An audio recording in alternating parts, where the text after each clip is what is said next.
տղերքը մեր, ելան բարձունքնի վեր,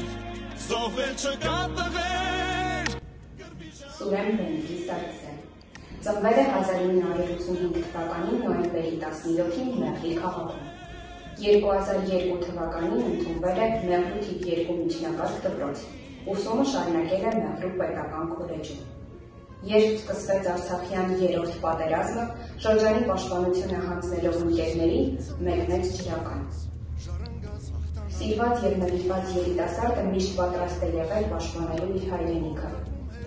Քաջ հայորդին գիշերը աննկատ սովարով թշնամու հրամար, սպանելով ադրբեջանցի մի քանի ասկերի, զենք և զինամթերք է հասցրել իր մարտական ընկերներին։ Մարտերը ծանր էին։ Հոկտեմբերի 9-ին զանգում է տուն և կնոջն ասում. «Որդուս լավ կմնես»։ Սուրենի հետ կապն ընթացվել է հոկտեմբերի 10-ին։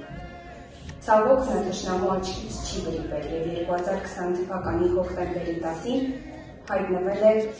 Մարտի դաշտում անօգնական վիճակում։ Սուրենը ծննդավայրում մատուռ ունի շինված, որը հուշ է մնացել հերոսից համաքաղաքացիներին։ Ավանդույթ է ձևավորվել մարտական զորքեր բարձրանալիս զինվորներն այդտեղ մոմ են վառում։ Սուրենը հողարկավորվել է Մեղրի գերեզմանատանը, հետմահու պարգևատրվել է մարտական ծառայություն մեդալով։